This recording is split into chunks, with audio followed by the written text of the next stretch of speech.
마가복음 강해 말씀은 마가복음 13장 1절로 13절의 말씀까지 보도록 하겠습니다. 마가복음 13장 1절로 13절의 말씀입니다. 신약성경 77쪽입니다.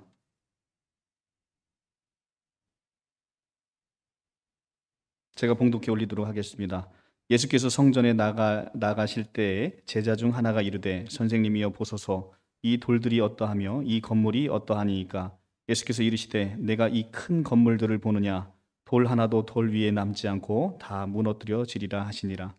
예수께서 감람산에 성전을 마주 대하여 앉으셨을 때 베드로와 야고보와 요한과 안드레가 조용히 묻되 우리에게 이루소서 어느 때에 이런 일이 있겠사오며 모든 일이 이루어지려 할 때 무슨 징조가 있사오리까. 예수께서 이르시되 너희가 사람의 미혹을 받지 않도록 주의하라. 많은 사람이 내 이름으로 와서 이르되 내가 그라 하여 많은 사람을 미혹하리라. 난리와 난리의 소문을 들을 때 두려워하지 말라. 이런 일이 있어야 하되 아직 끝은 아니니라. 민족이 민족을 나라가 나라를 대적하여 일어나겠고 곳곳에 지진이 있으며 기근이 있으리니 이는 재난의 시작이니라. 너희는 스스로 조심하라. 사람들이 너희를 공회에 넘겨주겠고 너희를 회당에 매질하겠으며 나로 말미암아 너희가 권력자들과 임금들 앞에 서리니 이는 그들에게 증거가 되려 하려 함이라.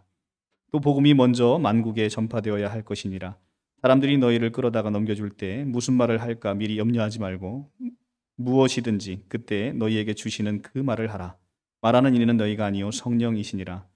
형제가 형제를, 아버지가 자식을 죽는 데에 내어주며 자식들이 부모를 대적하여 죽게 하리라. 또 너희가 내 이름으로 말미암아 모든 사람에게 미움을 받을 것이나 끝까지 견디는 자는 구원을 받으리라. 아멘. 오늘 성경의 말씀은 예수께서 예루살렘에 들어가셔서 이제 성전에 들어가시고 성전 안에서 계속 유대의 뜨거운 논쟁으로 자기를 시험하는 자들과 한바탕 논쟁을 한 이후에 이제 성전에서 나아가시면서 성전에 대해 말씀을 하고 있는 것입니다.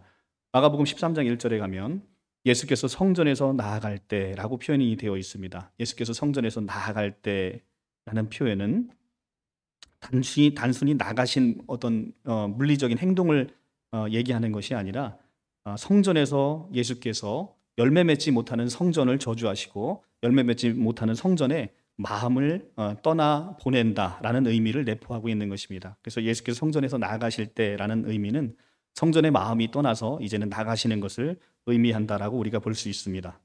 선생님이여 보소서라고 제자들이 묻습니다. 선생님이여라는 호칭은 예수의 본질을 너무나 모르는 호칭이죠. 이제 며칠 후에 예수께서는 돌아가실 것인데 그럼에도 여전히 제자들의 눈에는 눈이 어두워서 예수가 누구인지를 보이지 못하고 있는 것입니다. 마가복음의 큰 텍스트 안에서의 이 서사적인 흐름을 보면 제자들은 끊임없이 예수가 누군지를 모르고 예수가 가고자 하는 방향과 정반대 방향으로 계속 가고 있는 모습들을 우리에게 보여왔지요. 마찬가지로 오늘도 선생님이여 보소서라는 이 호칭을 통해서 제자들의 눈이 얼마나 어두워 있는지를 우리가 알 수 있습니다. 제자 중 하나가 그를 선생이라고 호칭한 다음 놀라움과 감탄의 마음을 가지고 여러 뜰과 행각으로 된 성전의 거대한 돌들과 건물에 대해서 이야기를 하고 있습니다. 이 건물을 보면서 이 돌들이 어떠하며 이 건물들이 어떠하니까 라고 지금 이 거대한 돌을 지금 찬양하고 있는 것입니다. 이 예루살렘 성전은 유대인의 호의를 얻기 위해서 헤롯을 영원히 또 호의를 얻고 헤롯을 영원히 기념하기 위해서 헤롯 왕조에 의해서 계속 개축되고 있었던 것이죠. 그것은 고대 세계의 놀라운 건축물로 간주되었습니다. 그리고 크고 흰 돌들과 광택이 있는 풍부한 금으로 장식하여 지어진 것입니다. 그것은 예루살렘 땅의 6분의 1을 차지할 정도로 거대합니다. 유대인들에게 성전만큼 장엄하고 굉장한 것은 없었던 것입니다. 수많은 그리스도의 제자들이 이 외관상 크게 보이는 것들을 우상화하고 신성해 왔던 것을 우리가 볼 수 있습니다. 그들은 그리스도께서 사람들이 성전으로 하여금 강도의 소굴을 만들었음에 대하여 노하심을 분명히 들어서 알고 있습니다. 그리고 앞선 마가복음의 서사적인 문맥을 보면 열매 맺지 못하는 무화과 나무에 저주가 있었고 그 무화과 나무가 다 말라 비틀어졌던 사건을 우리가 이미 봤습니다. 그리고 성전에서 예수님께서 강도의 소굴로 만들어진 이 성전을 폭력으로 다 뒤엎은 사건도 우리가 봤습니다. 이것은 열매 맺지 못하는 성전은 무화과 나무처럼 말라 죽을 것을 경고하셨다는 것으로 우리가 이미 이 말씀을 통해서 배웠는데 그 후에 지금 성전 안에서 예수께서 바리새인들과 그다음에 서기관 그리고 이 사두개인과 마주하면서 성전 안에서 온갖 악의적인 공격과 유대 논쟁을 당하셨습니다. 그리고 오늘 성전이 철저하게 돌 위에 돌 하나 남지 않고 다 무너질 거라는 철저한 파괴를 예언하십니다. 이렇게 마가복음 안에서의 서사적인 문맥은 이 성전에 대해서 굉장히 그 부정적인 인식을 가지고 있고 이스라엘 백성들이 생각하고 있는 성전의 이미지는 예수께서 원하시는 성전의 이미지가 아니라는 것을 보고 있습니다. 그런데 성전 반대편에서 이 지금 제자들은 이 성전 반성전 모티브라는 마가복음의 큰 흐름, 이 서사적인 흐름의 역행에서 한 제자가 지금 성전의 화려함과 웅장함을 찬양하고 있는 역설을 보여주고 있습니다. 예수님께서 나아가는 성전의 반성전 모티브와 완전 역행되는 모습을 이 제자들이 보여주고 있다는 것이죠. 그래서 이 제자의 눈에는 성전의 화려함과 웅장함만이 보이는 것입니다. 얼마나 눈이 감겨 있는지 우리가 보게 되는 것입니다. 13장 2절에 예수께서 이르시되 내가 이 큰 건물들을 보느냐 돌 하나도 돌 위에 남지 않고 다 무너뜨려지니라 라고 얘기하십니다. 예수께서 이르시되 내가 이 큰 건물들을 보느냐, 무엇을 보는지를 지금 예수께서 책망하고 있는지를 아시겠죠? 너 지금 뭘 보고 있는 거냐? 라고 지금 물어보십니다. 지금 이 제자들은 참 성전이시고 참 구원이신 예수 그리스도를 앞에 두고 참 생명을 앞에 두고 그 생명을 보지 못하고 그 예수님을 보지 못하고 건물을 지금 보게 되고 있는 것입니다. 그래서 무엇을 보고 내가 이 큰 건물을 보느냐라고 물어보십니다. 예수의 대답은 이 엄청난 큰 건물이 완전히 파괴될 것이라는 놀라운 예언을 하고 있습니다. 돌 위에 돌 하나 남지 않고 무너질 것이다. 예수께서 강한 이중 부정을 2번이나 사용하신 것은 그 말씀이 확실히 성취될 것이라는 것에 대한 강한 강조입니다. 이 불길한 예언은 성전을 잘못 사용한 데에 대한 예수의 심판의 결과로 결국 무너지게 되는 것입니다. 이 예언은 말 그대로 한 세대 내에 성취되었습니다. AD 70년경에 타이터스라고 하는 티투스 장군에 의해 성전이 불태워지고 나서 전 도시가 파괴되고 건물이 완전히 파괴되는 그런 사건을 우리가 역사적으로 경험하게 됐죠. 그리스도께서는 외관상으로만 화려하지 진정한 순결미가 결여되어 있고 영혼에 대한 사랑이 결여되어 있는 이 성전에 대해서 저주하신 것입니다. 예수께서 이르시되 내가 이 큰 건물을 보느냐 돌 위에 돌 하나 남지 않고 무너지리라. 건물의 화려함 속에 안전함을 찾고 있고 건물의 화려함 속에서 그 안에서 안락을 찾고 있던 유대인들에게 있어서는 큰 경고와 큰 화를 얘기하는 예언의 말씀이 아닐 수가 없습니다. 이 주께서는 이 큰 건물에 대한 동정심을 전혀 나타내고 있지 않으셨습니다. 반면 우리가 앞선 본문에서 봤듯이 예수께서는 한 영혼의 그 귀한 영혼이 이 두 렙돈의 헌금을 하고 있는 이 과부의 그 영혼을 돌보시고 그 영혼에는 동정하는 눈빛을 바라보셨고 또 그들을 위해서 우셨고 또 그들을 존귀하게 평가를 하셨던 모습을 보게 됩니다. 그렇기 때문에 우리는 이 그리스도 안에서 우리가 진정 바라봐야 하는 것이 무엇인지를 다시 한번 오늘의 본문을 통해서 보게 되는 것입니다. 그리스도께서 그 웅장한 건물이 황폐됨의 이 동정을 전혀 나타내지 않으셨고 이것을 철저하게 부수겠다라고 얘기합니다. 만일 건물의 일부라도 그대로 있다라고 한다면 우리가 회복할 가망이라도 있을 것인데 돌 위에 돌 하나 남기지 않고 철저하게 무너질 것을 예언하고 있습니다. 그러니까 이제는 그 성전, 이들이 우상시하고 있는 그 성전에는 아무런 희망이 없다는 것을 우리가 보게 되는 것이죠. 성전이 그 본연의 역할을 다하지 못해서 열매 맺지 못하게 되면 이처럼 무너져 버리게 되는 것입니다. 이스라엘은 역사 속에서도 이 철저히 보여준 바와 같이 이 물리적 성전을 계속 우상시해 왔습니다. 그래서 솔로몬 성전 이후에 계속 성전이 무너지고 또 성전을 짓고 또 성전이 무너지고 성전을 짓고 이런 행위를 통해서 이 거대한 성전을 자랑하고 이 성전을 우상시했고 이 성전을 마치 하나님처럼 섬겼던 것입니다. 그들의 마음도 하나님을 향한 마음은 있었어요. 그런데 하나님께서 원하시는 방법이 아니라는 것이죠. 그들은 하나님을 섬긴다라고 하면서 이 성전을 섬겼던 것입니다. 그것이 우상이라는 것입니다. 이러한 형태로 우리 이스라엘 백성을 통해서 우리 작금의 우리 교회의 현실을 계속 보여주고 있는 것입니다. 이 한국 교회가 얼마나 큰 건물을 우상시하고 있고 얼마나 많은 교인 수를 우상시하고 있고 또 얼마나 좋은 시설과 조직을 자랑하면서 이것을 우상시했는지를 우리에게 보여주고 있는 것입니다. 하나님께서 원하시는 것은 이런 엄청난 규모의 건물, 엄청난 규모의 교인 수를 가지고 있는 교회, 이런 교회 원하시는 게 아니라 예수님의 마음으로 한 영혼을 품고 그 영혼을 위해서 우리가 울부짖고 있는 그런 성전을 원하시는 것을 오늘 보게 되는 것입니다.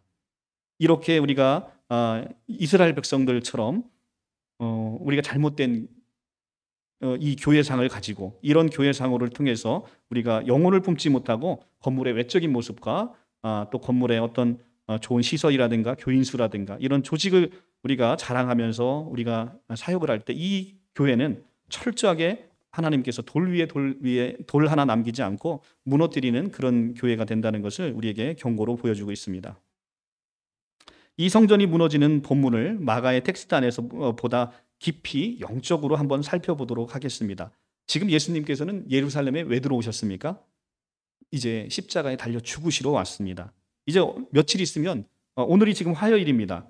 이 성경의 본문 안에서 지금 화요일을 살고 있습니다. 이제 며칠 있으면 예수께서는 곧 돌아가십니다. 지금 예수께서는 예루살렘에 입성 후에 화요일에 발생한 사건을 다루면서 이제 며칠 후에 돌아가실 자기 육체를 가리켜서 성전의 무너짐과 연결시키고 있습니다. 따라서 성전이 무너지는 것은 이 본연의 기능을 하지 못하고 열매 맺지 못하는 물리적 성전의 무너짐과 함께 참 성전인 자신이 이제 죽음으로 말미암아 이제는 새로운 성전을 본인이 짓고 자기의 육체로 이 모든 것들을 멸하시고 이제 자기의 부활로 몸의 부활로 말미암아 이제는 새로운 성전을 건축하실 것이다 라는 것을 우리에게 성경 본문을 통해 보여주고 있습니다. 이것을 가장 잘 설명한 것이 바로 요한복음 1장 19절에서 21절의 말씀에 자세히 나와 있습니다. 이처럼 옛 성전이 무너짐은 예수님의 십자가 죽으심으로 완성되는 것이고 이제 3일 뒤에 부활 속에서 우리를 새로운 성전으로 삼으시고 이제는 영원히 멸망되지 않을, 영원히 멸하지 않을 그 성전을 만드셔서 영원히 우리와 함께 거하시는 참 성전을 지으시겠다라는 이 복음의 참된 메시지를 계속 담고 오늘 마가복음 13장의 말씀으로 이것을 연결시켜 보셔야만이 성경을 제대로 보실 수가 있습니다. 예수님께서 지으시겠다고 하는 새로운 성전, 그리고 무너뜨리겠다고 하는 새로운 이 옛 성전은 옛 성전이 철저하게 무너져야만, 옛 성전이 하나도 남김없이 무너져야만 우리는 새로운 성전을 건축할 수가 있습니다. 옛 성전이 무너진다는 건 우리의 옛사람이 죽어버리는 것이죠. 우리의 옛사람이 죽고 우리는 새 사람으로 살게 되는 것입니다. 우리의 옛사람으로는 할 수 있는 것이 아무것도 없다는 거예요. 우리의 새 사람으로 지어질 때 비로소 우리는 하나님의 아름다운 성전이 될 수 있다는 것입니다. 그 성전은 자신의 백성으로 지어지는 성전이며 그 가운데 하나님께서 영원히 거하실 성전이고 하나님의 성령으로 말미암아 이제는 우리의 애씀과 노력이 아니라 하나님의 성령의 그 열심으로 말미암아 저절로 열매를 맺게 되는 아름다운 성전이 될 것이다 라는 것을 우리에게 복음의 메시지로 보여주고 계십니다. 13장 3절의 말씀입니다. 예수께서 감람산에서 성전을 마주 대하여 앉으셨을 때 베드로와 야고보와 요한과 안드레가 조용히 묻되 우리에게 이르소서 어떤 때에 이런 일이 있겠사오며 모든 일이 이루어지려고 할 때 무슨 징조가 있으리이까. 자, 지금 예수께서는 베드로와 야고보와 요한과 안드레가 누굽니까? 예수께서 제자를 부르실 때 가장 먼저 부른 제자들입니다. 최초에 부른 제자들이에요. 최초로 부른 제자들에게 이제는 최후의 종말을 가르치고 있습니다. 최초의 제자, 최후의 종말. 무엇인가 굉장히 역설적으로 들리시죠?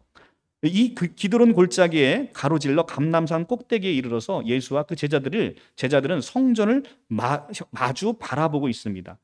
3절에 가면 성전을 마주 대하여 앉으셨을 때, 이 성전을 마주 대하여 앉다라는 의미는 우리가 마가복음의 큰 텍스트 안에서 이것을 성전을 마주 본다는 건 성전을 대항해서라는 의미인 것입니다. 이들이 그렇게 금지 오겹 그렇게 지키려 했던 그 물리적인 성전, 이것은 이제 예수께서는 그런 성전 원치 않으신다는 겁니다. 그것에 대항하는 의미에서 마주 대하여 앉으셨을 때라는 표현을 쓰게 된 것입니다. 그러니까 얼마나 예수께서는 반성전 모티브를 지금 마가복음 안에서 계속 이야기하고 계시는지를 아시겠죠. 자, 이에 대하여 제자들은 이 예언에 대하여 좀 더 자세히 말해달라고 요구를 합니다. 그들의 질문은 두 가지로 표현할 수 있습니다. 언제 이런 일들이 언제 일어날 것이냐 하는 것이고, 그런 일들이 일어나라고 할 때 어떤 징조가 있을 것이냐라는 두 가지의 물음으로 요약할 수가 있습니다. 제자들은 구약 성경의 예언의 관점만 가지고 있으므로 그들은 성전의 파괴와 인자가 다시 재림하는 그 종말 사이에 어떤 시간적인 간격이 있다는 것을 더 이상 이해하지 못하는 측면이 있었습니다. 그러니까 그들은 성전의 파괴가 곧 이 세상의 종말과 함께 연결되어서 이해를 했던 민족이라는 것이죠. 그들은 예루살em 성전의 멸망이 현 시대의 끝이 일어나는 사건이라고 보게 됐고, 그때 비로소 메시아 왕국의 시대가 열릴 것이라고 생각을 했던 것입니다. 우리가 앞으로 되어질 일들을 알고 싶어하고 이루어질 때 그 무엇이 언제 이루어지는지에 대해서 자연스럽게 우리가 호기심을 갖는 건 자연스러운 현상일 수 있습니다.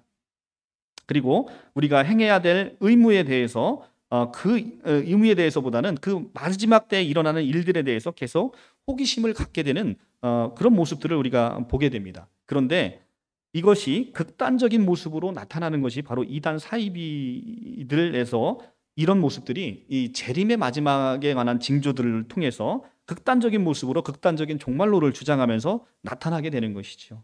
그래서 이 극단적인 종말론의 폐해가 뭐냐면 우리가 당연히 이 땅에서 세상을 살아가면서 행해야 될 의무를 소홀히 하게 된다는 것이죠. 극단적인 종말론을 갖게 되면 우리는 세상에서 일하는 것이 의미 없어지고 우리가 세상에서 우리가 누려야 되는 것들이 아무런 의미가 없어지게 느껴지는 것입니다. 그런데 우리가 주어진 우리의 삶은 하나님께서 우리에게 주신 것으로 무엇보다 거룩하게 우리가 살아가야 될 의무를 가지고 있습니다.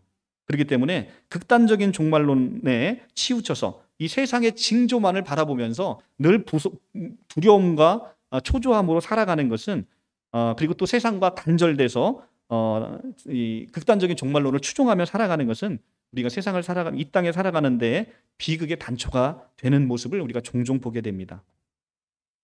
예수님의 제자들은 예수님이 바로 이 거대한 이 성전의 주인이 될 것이라고 생각을 했고, 그들 자신이 존귀하게 돼서 예수님의 그 영광의 자리를 함께 나누어 가질 것이라고 생각을 한 터였기 때문에 이 성전 몰락에 대한 예수님의 가르침이 굉장히 당황스러웠을 것입니다.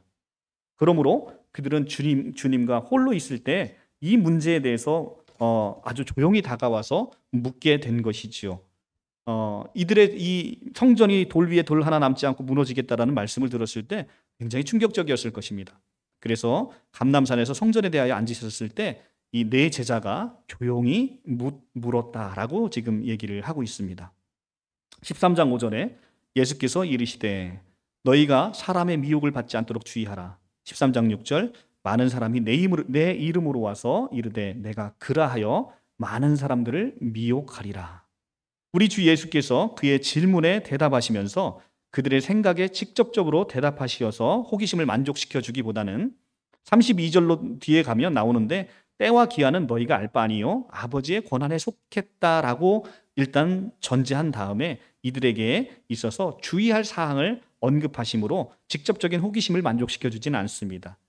이들에게 가장 먼저 주의로 당부하고 있는 것은 많은 사람들이 스스로 그리스도를 자처해서 내가 그니라 라고 해서 사람들을 미혹한다라는 것을 강조하고 있습니다. 13장 5절과 6절에서 보면 주의하라 라는 단어가 나옵니다. 우리가 예수께서 이르시되 너희가 사람의 미혹을 받지 않도록 주의하라. 플레페테라는 헬라어 단어인데 경계하다라는 뜻입니다. 이 경계하다라는 외침이 지금 이 13장 본문에 가득 나오게 됩니다. 플레페테. 예수는 그의 제자들에게 메시아의 이름을 사칭해서 다니는 자들을 주의하라고 경고하고 계십니다. 위기의 시대에 많은 거짓 선지자들이 일어날 것이고 예수 이름을 사용해서 내가 그로다라고 주장하는 사람이 많을 것입니다. 내가 그로다라는 헬라어 단어가 바로 여러분들이 너무나 잘 알고 있는 에고 에이미라는 단어입니다. 에고 에이미, 내가 그로다. 내가 바로 오기로 한 그 메시아다. 이게 에고에임입니다. 내가 그로다.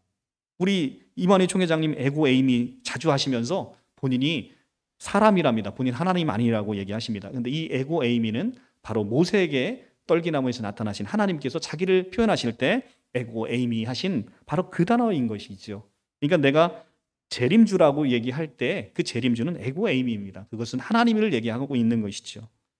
우리 총회장님은 너무 겸손하셔서 본인이 에고에임이라고 얘기하면서 그 뜻을 모르시거나 겸손하시거나 둘 중에 하나겠죠. 본인이 사람이고 본인은 하나님이 아니라고 얘기합니다. 이것은 에고에임이라는 뜻을 전혀 이해하지 못한 것이죠. 이들은 거짓 선지자들은 많은 사람들을 잘못된 길로 인도할 것입니다. 그래서 우리가 거짓 선지자에게 미혹되지 않도록 주의해야 되는 것입니다. 7절에서 8절의 말씀. 자, 이제는 난리의 소문을 들을 때 두려워하지 말라. 이런 일이 있어야 하되 아직 끝은 아니니라. 난리의 소문을 듣게 된다는 것입니다. 여러분 지금 어떻습니까? 우리 세상을 보면 난리의 소문을 듣는 것 같습니다. 온 세상이 뉴스 보기가 겁납니다. 뉴스 보게 되면 오히려 그 뉴스를 통해서 굉장한 극심한 스트레스를 받는 사람들이 굉장히 많아졌다고 합니다. 그래서 오히려 요즘 같은 이런 극심한 난리의 소문을 들을 때 정신과적인 진료를 또 보시는 분들도 또 많아졌다고들 얘기를 합니다. 그만큼 우리는 지금 이 난리의 소문을 듣고 있는 그런 시대에 살고 있습니다. 이것이 바로 다시 오실 주님이 가까워 왔다는 징조라고 얘기를 하고 있습니다. 우리는 바로 이런 징조를 볼 때 우리가 깨어 있어야 되는 것이죠. 우리 이 사람이 내 이름으로 내가 그리스도라고 하는 사이비들이 우리나라에 얼마나 많습니까? 정말로 너무 많습니다. 그것도 또한 예수께서 이제 다시 오실 날이 얼마 많지 않았다는 얘기를 하고 있는 것입니다. 자, 예수께서 지금 전쟁과 천재지변이 일어난다고 해서 하나 우리가 주의해야 될 것은 종말이 왔다라는 그 생각을 하는 것은 잘못됐다라는 경고를 하십니다. 아직 끝은 아니다. 자, 난리의 소문을 듣겠지만 그게 바로 끝은 아니라고 얘기를 합니다. 전쟁에 대해서 그리고 전쟁의 소문이 멀리서 들릴 때마다 놀라서 하던 일을 멈춰서는 안 된다는 것입니다. 우리가 이런 것에 난리의 소문을 듣고 거짓 선지자가 많이 나타났다고 해서 이제는 세상에 종말이 왔으니까 이제는 나는 모든 것 다 내팽개치고 나는 이 성경에서 얘기하는 이 종말의 이런 징조만을 찾아 헤매는 이런 어리석은 짓을 해서는 안 된다는 것이죠. 우리가 일상에서 우리의 삶을 충실하게 살아내는 것, 이것도 하나님께서 우리에게 허락하시고 또 우리에게 명하신 아주 귀한 일인 것이죠. 그래서 이런 일들은 반드시 예수의 재림에 전에 필연적으로 일어나야 되는 것입니다. 그런데 그것이 끝이 아니라는 것이죠. 이러한 일들은 하나님의 주권적인 목적 아래서 일어나는 것이고 이것들은 인간의 반역과 죄의 결과로서 허락된 전쟁이고 난리라는 것입니다. 새 한 마리 떨어지는 것도 하나님의 허락하심이 없으면 떨어지지 못한다라고 얘기하십니다. 모든 것이 하나님의 주권 아래서 이루어지고 있는 하나님께서 인간의 죄와 반역으로 인해서 허락된 결과로서 나타나는 인간의 추악한 죄악이 바로 난리의 소문이고 전쟁인 것입니다. 종말 이전에 얼마 동안의 기간이 지속될 것이라는 것을 우리에게 지금 암시해주고 있습니다. 이 어려운 때가 정말 최종의 종말 이전에 상당 기간이 지속될 거라는 것이죠. 각 시대마다 각 시대의 전쟁과 천재지변이 있게 될 것입니다. 그러나 이러한 모든 사건들은 하나님의 목적 안에서 일어나고 있는 것이니까 여러분들은 두려워하실 일이 없습니다. 이 소문을 들을 때 어떻게 하랍니까? 두려워하지 말라라고 합니다. 두려워하지 말라. 여러분들을 눈동자처럼 지키시고 여러분들을 누구보다 귀하게 여기셔서 여러분들이 이 모든 난리의 소문통, 이 모든 전쟁통 속에서 여러분들을 자식처럼 독수리 날개에 품으셔서 여러분들을 철저하게 보호하시고 여러분들을 지키실 것을 약속하시면서 두려워하지 말라라고 얘기를 하십니다.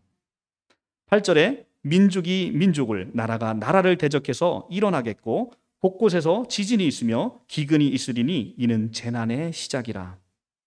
민족이 민족을, 나라와 나라가 대적하는 모습, 우리가 언론을 통해서 얼마든지 많이 볼 수 있습니다. 지금 또 대만이 화약고가 돼서 미국과 중국의 엄청난 힘겨루기가 예상이 되고 또 대만에 있는 실제 아는 사람을 통해서 들은 얘기는 곧 전쟁이 있을 것이라는 소문이 흉흉하게 돌 정도로 그렇게 상태가 심히 좋지 않다라고 얘기하고 있습니다. 이렇게 민족과 민족이, 나라와 나라가 대적하여 이제는 또 엄청난 또 세계 대전이 일어날지도 모르는 이런 안타까운 현실에 놓여 있습니다. 우리가 이런 것을 볼 때 우리가 늘 깨어 있어야 된다는 것이 성경의 얘기입니다. 8절에 나타난 이는 재난의 시작이니라라고 얘기합니다.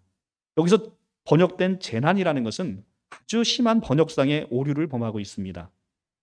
헬라어 아르케이오딘이라는 단어, 아헤이라고 읽기도 하고 아르케이라고 읽기도 하는데, 아르케이오딘이라는 단어는 이것은 아르케이, 시작이라는 뜻이고, 오딘이라는 것은 해산입니다. 해산의 고통, 해산의 고통을 얘기합니다. 그러니까 지금 이 재난이라고 번역된 것은 해산의 고통의 시작이다라고 번역되는 것이 옳은 번역입니다.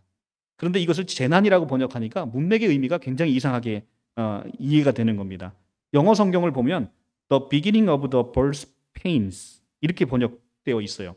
The beginning of the birth pain. 그러니까 해산의 고통의 시작이라고 번역되어 있습니다. 영어 성경을 여러분들 보시면 이 해산의 고통을 재난으로 번역을 하니까 의미가 이상하게 된 것이죠. 자, 이 해산의 고통은 해상의 고통이라고 읽어야만 되는 이유는 뭐냐면 해산의 고통이 있어요. 근데 해산의 고통은 분명 어떻게 보면 산모에게는 재난일 수 있어요. 그런데 해산의 고통 이후에 뭐가 있습니까? 기쁨이 있잖아요. 생명의 잉태로 말미암아서 해산의 고통은 힘든 상황이지만 해산의 고통 이후에 우리는 기쁨을 누리게 되고 그 안에서 뭐가 탄생합니까? 새로운 생명이 탄생하는 것이죠. 그래서 성경을 이렇게 정확하게 번역하지 못해서 놓치고 있는 우리의 안타까움이 너무 많다는 거죠.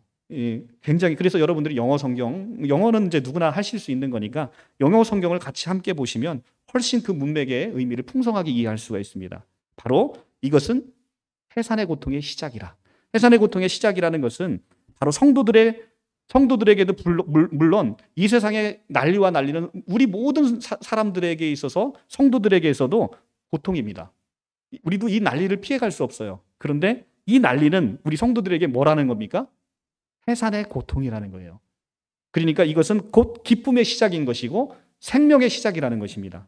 그러니까 우리에게는 바로 이런 난리와 난리가 곧 소망의 시작이다. 기쁨의 시작이고 우리가 소망 중에 이 환난과 고통을 넉넉히 이겨낼 수 있는 바로 그것의 시작이다라는 것을 성경은 우리에게 지금 보여주고 있는 것이죠. 13장 9절입니다. 너희는 주의하라. 라는 훈계로 예수는 그 제자들에게 박해 아래서 사악한 사람들을 대비하여 정신 차리도록 경고를 하고 있습니다. 그들은 재판을 받기 위하여 이제 회당에서 열리는 지방 유대인의 법정인 산헤드린에 넘겨질 것입니다. 그리고 그들은 공공연하게 회당에서 이교도들처럼 40배 하나 감한배를 맞을 것입니다. 그 외에 여러 가지 박해를 받으면서 복음을 증거한 그 증거가 하나님이 마지막을 심판할 때 그들을 박해한 자들을 고소하는 증거로 쓰이게 될 것이라고 예언을 합니다. 9절에 보시면 9절 하단에 보시면 이는 그들에게 증거가 되려 함이라. 자, 그들을 고소하고 그들을 처벌하는 근거가 바로 이것이라는 것이죠. 우리가 끊임없이 우리는 복음을 전했습니다. 그런데 그 복음을 거부한 자들은 이미 하나님께서 이미 충분한 복음의 은혜를 수용하도록 권면했음에도 불구하고 그들이 스스로 복음을 멀리한 것, 이것이 그들을 심판하게 될 것이라는 것입니다. 우리가 로마서 1장 19절의 말씀에서 우리가 같이 한번 또 비슷한 말씀을 보면서 은혜를 누려보도록 하겠습니다. 로마서 1장 19절입니다. 로마서 1장 19절의 말씀 240쪽입니다.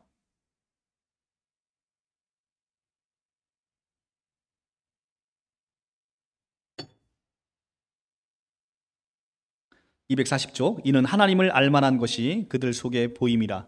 하나님께서 이를 그들에게 보이셨느니라. 창세로부터 그의 보이지 아니하는 것들 곧 그의 영원하신 능력과 신성이 그가 만드신 만물에 분명히 보여 알려졌나니 그러므로 그들이 핑계하지 못할지니라. 아멘.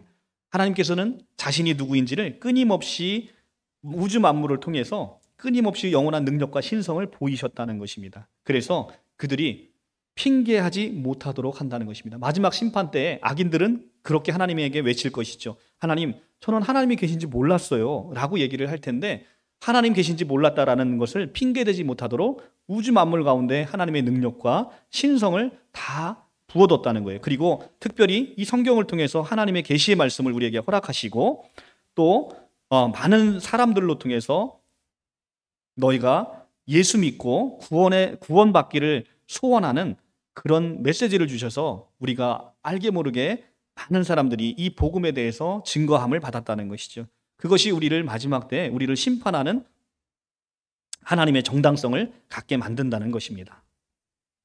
그래서 우리가 이 우주 만물을 통해서 또 우리에게 전해지는 복음의 메시지를 들었을 때 우리가 이것을 단순히 무시할 게 아니라 우리가 이제 마지막 때 이렇게 성경에서 얘기하는 마지막 때라는 것이 여러분들 한번 생각을 더듬어 보시면 여러분들 어렸을 때 사는 세상이 이렇지 않았다는 것이죠. 급격하게 세상이 종말의 때에 다가올 수 있도록 세상이 굉장히 흉흉해졌다는 건 누구나 공감하는 사실 아니겠습니까? 지금 50, 60이 넘어가신 분들은 대부분 공감하는 것일 것입니다. 너무나 세상이 급격하게 이 재난과 재난, 난리와 난리의 소문을 듣도록 그렇게 변해가고 있다는 것입니다. 우리는 이 재난과 고난 속에서 어떻게 우리의 영혼과 우리의 삶을 준비하고 있는지를 성경은 우리에게 물어보고 있는 것입니다. 여러분의 영혼은 안전하십니까? 라는 것을 오늘 성경은 물어보고 있는 것입니다. 여러분들의 영혼은 어떻게 준비하고 있습니까? 이 난리와 난리의 소문의 때 여러분들은 어떻게 준비하고 있습니까? 여러분들 무기를 만드십니까? 여러분들은 어떤 방공호를 만들어서 거기에 들어갈 계획을 하고 계십니까? 여러분들은 이 난리 때 도대체 어떻게 여러분들의 영혼과 삶을 안전하게 지킬 수 있도록 여러분들이 준비하고 있습니까? 오늘 성경은 여러분들에게 그것을 물어보고 있습니다. 10절, 또 복음이 먼저 만국에 전파되어야 할 것이니라. 복음이 만국에게 전파되어야 된다는 것입니다. 복음이 세상 끝까지 전파될 때 그때 종말이 올 것인데, 그러니까 복음은 모든 사람에게 전파되어서 이제 세계 민족이 복음을 전해 듣게 된다는 것입니다. 그 중에서 이 복음을 믿는 자는 영생의 길로, 믿지 않는 자는 영벌의 길로 빠지게 된다는 것이 성경의 메시지인 것이죠. 복음이 반드시 먼저 모든 민족, 전 세계로 전파되어야 되고, 이 복음을 선포하면서 제자들은 이제 핍박을 받게 될 것입니다. 그런데 그들이 결코 실망하거나 포기해서 될 일이 아닌 것이죠. 이것은 우리에게 아까 얘기했지만 바로 해산의 고통의 시작이기 때문인 것입니다. 모든 반대에도 불구하고 이것은 이 시대를 향해서 하나님의 계획 속에서 이루어지는 일이라는 것, 그렇기 때문에 반드시 이루어져야만 하고 반드시 이루어질 것이라는 것입니다. 이 많은 사람들은 과학이 발전하고 문명이 발전함에 따라서 앞으로 정말로 행복하고 파라다이스 같은 세상을 꿈꾸는 사람들도 있습니다. 그런데 성서는 뭐라고 얘기하고 있습니까? 그런 세상 안 온다는 겁니다. 오히려 난리와 난리의 소문이 됐고, 민족과 민족이, 나라와 나라가 대항해서 서로 으르렁거리고 싸우는 세상, 바로 그 종말 같은 세상이 여러분에게 올 것이다 라고 성서는 얘기를 하고 있습니다. 그런데 이런 세상, 이렇게 무서운 세상이 도래될 것인데, 지금 우리는 코로나라는 미중유의 사태를 경험하면서 굉장히 두려움에 있고 또 어려움에 처해 있습니다. 그런데 이것은 이제 시작에 지나지 않는다는 거예요. 우리의 자손들, 우리의 또 자손의 자손들은 훨씬 지금보다도 더 고통스러운 전염병의 시대를 살아가게 될 것입니다. 그것이 성서가 보여주고 있는 메시지인 거예요. 그러면 여러분들은 그 사랑하는 자녀들에게 이렇게 엄청난 바이러스 속에서, 죽음의 공포 속에서 어떻게 세상을 살아가라고 여러분들은 자녀들에게 권면하시고 자녀분들을 교육하겠습니까? 그것은 영원한 안전이신 바로 예수 그리스도 안에 거하는 것입니다. 우리가 그 환난을 피해갈 수 없어요. 똑같이 그 환난을 겪게 된다는 것입니다. 그런데 환난을 겪게 되는 주의 자녀들에게는 하나님께서 허락하신 바로 이 해산의 고통, 그러니까 새로운 생명의 잉태로 말미암아 우리의 옛 생명이 똑같이 남들과 똑같이 죽어버리게 되면 우리는 우리에게 허락되시는 새 생명으로 말미암아 다시 살아나는 부활의 삶, 부활의 역사가 우리에게 있다는 것입니다. 그것으로 말미암아 이제는 새로운 세상에서는 영원히 꺼지지 않고 영원히 죽지 않고 다시는 사망이 없고 애곡하는 거나 곡하는 것이 없는 그 아름다운 세상에서 우리가 새로운 삶을 살게 될 것이다 라고 지금 성경은 우리에게 알려주고 있는 것입니다. 여러분들은 여러분들의 자녀에게 바로 이렇게 고통스럽고 무서운 사망의 공포가 휩쓸어가는 세대에 어떻게 살아가도록 여러분들 권면하시겠습니까? 우리의 아이들이 마냥 그 바이러스 앞에, 그 죽음의 공포 앞에 벌벌 떨면서 살아가도록 그렇게 내버려 두시겠습니까? 아니면 정말로 새로운 생명에 대한 인식으로 말미암아 하루가 행복하고 하루가 감사하고 지금 나에게 주어진 이런 모든 것들이 감사해서 행복이 넘치는 그런 삶으로 살아가도록 그렇게 아이들에게 권면하시겠습니까? 이것은 여러분들의 믿음과 여러분들의 선택의 문제입니다. 여러분들이 오늘 말씀으로 잘 고민해 보시기 바랍니다. 11절입니다.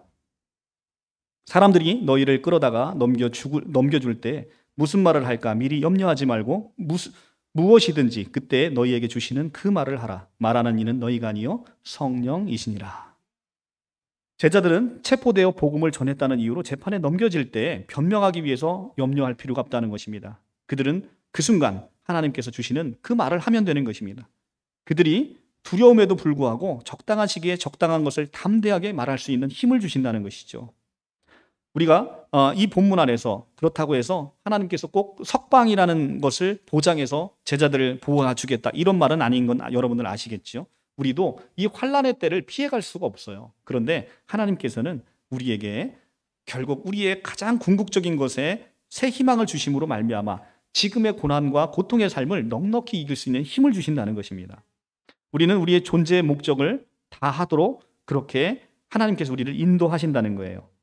우리가 복음을 말하는 이 주체는 내가 아니고 내 안에서 성령께서 하시는 일임을 오늘 우리에게 알려주고 있습니다.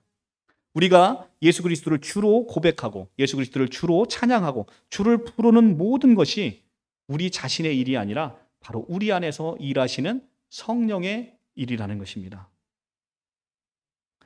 우리는 우리 안에 거하시는 성령의 이 일하심을 보면서 우리가 살아내는 것이죠.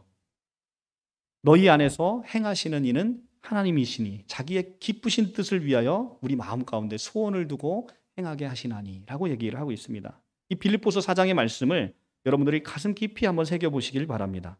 우리 안에서 행하시는 이는 하나님이시라는 것이죠. 그분께서 일하신다는 것입니다. 여러분들 예수를 우리 주로 여호와로 고백하고 있습니까? 성령으로 아니하고는 누구든지 예수를 주시라 할 수 없느니라 라고 얘기를 합니다. 고린도전서 12장 3절의 말씀이죠. 이 고린도전서 12장 3절의 말씀처럼 성령으로 아니하고는 누구든지 예수를 주라고 할 수 없습니다. 그럼 여러분들은 예수를 여호와로 고백하고 예수를 주로 고백하는 순간 여러분 안에는 성령께서 계시고 성령께서 일하시고 계신다는 것입니다. 누구도 성령에 이끌리지 아니하고는 이 아버지의 집에 올 수 없다는 것입니다. 사람이 마음으로 자기 길을 계획할지라도 그 걸음을 인도하시는 이는 여호와시다라고 얘기를 하십니다. 잠언 16장 9절 말씀이죠.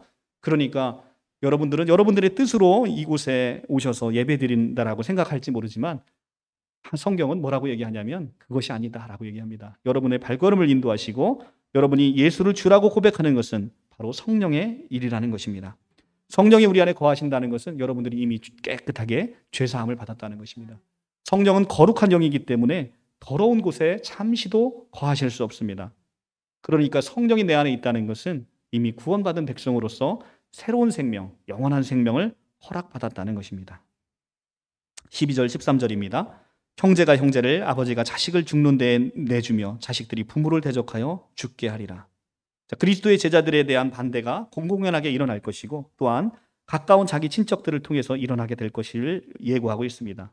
이러한 반대는 매우 심각해서 가족들이 서로 대적자에게 넘겨줄 것이고 그로 인해서 많은 기독교인들이 처형을 당하게 될 것임을 예고하고 있습니다. 실제로 유대 역사를 보면 엄청난 사람들이 이렇게 기독교인들이 처형을 되고 순교를 하게 되었지요.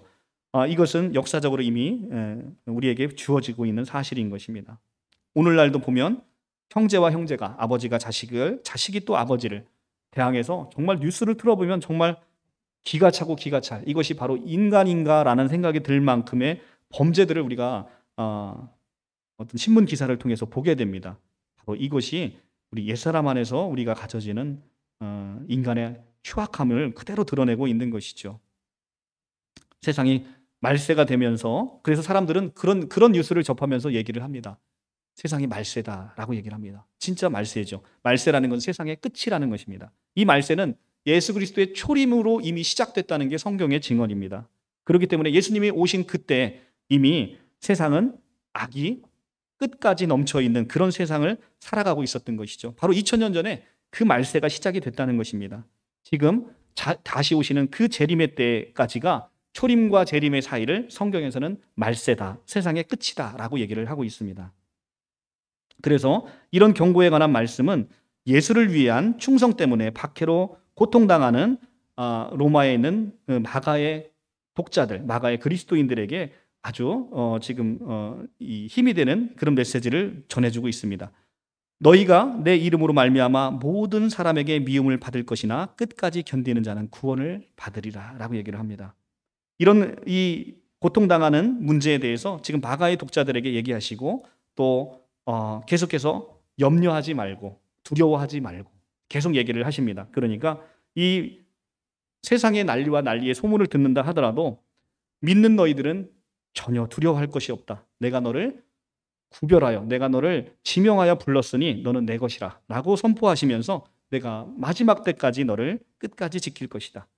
네가 육신의 생명을 다 할지 모르겠지만 내가 너를 새로운 생명으로 부어주고 너를 반드시 살려서 이제 영원히 거하는 그 새 예루살렘에 너를 데리고 영원히 살 것이다. 그래서 이제는 이 고통, 이 땅에서 누리게 되는 우리가 이 땅에서 겪게 되는 이런 고통과 환난을 우리가 성령의 힘으로 성령의 도우심으로 우리가 넉넉히 이길 수 있는 이 가장 중요한 힘은 어디서 나오냐면 바로 내 안에 있는 성령이라는 것입니다. 그 성령께서 우리의 안전을 보증해 주실 것입니다. 여러분들은 은행에서 돈이 필요하면 뭐를 합니까?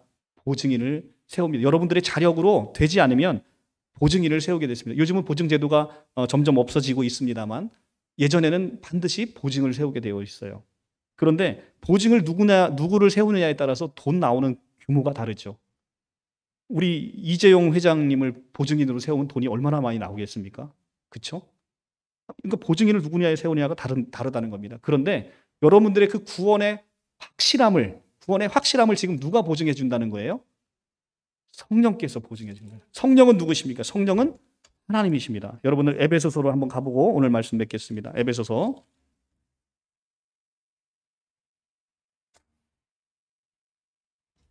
1장입니다. 성경 309쪽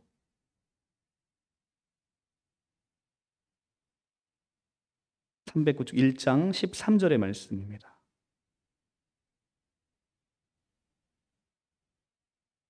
1장 13절의 말씀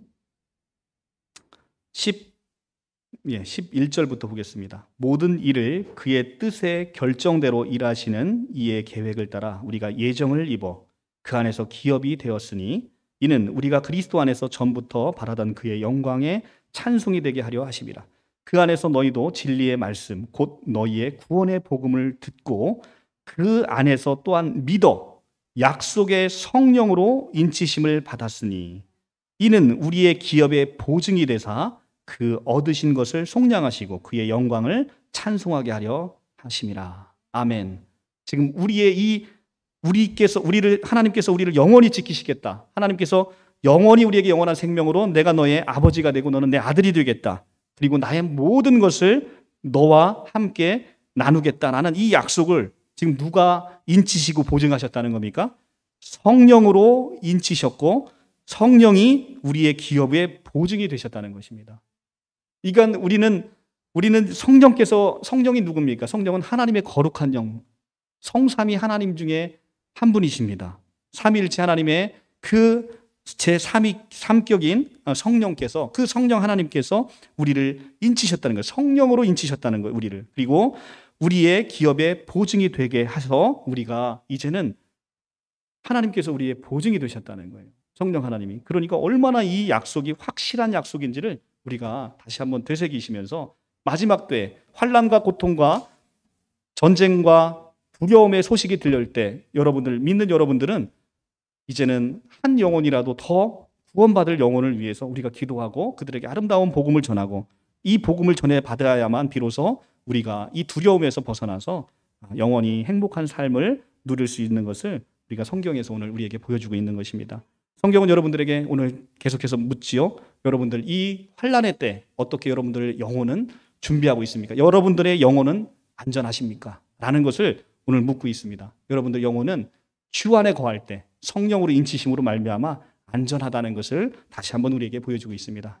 말씀을 맺도록 오늘 이 말씀을 여러분들 잘 묵상하시면서 여러분들이 지금 환난의 때에 살아갈 때 내가 얼마나 축복받은 존재인지, 그리고 이 축복받은 존재를 느껴지면 여러분들이 사랑하는 모든 사람에게 이 아름다운 복음을 전파하시기를 간절히 축원합니다. 기도하겠습니다.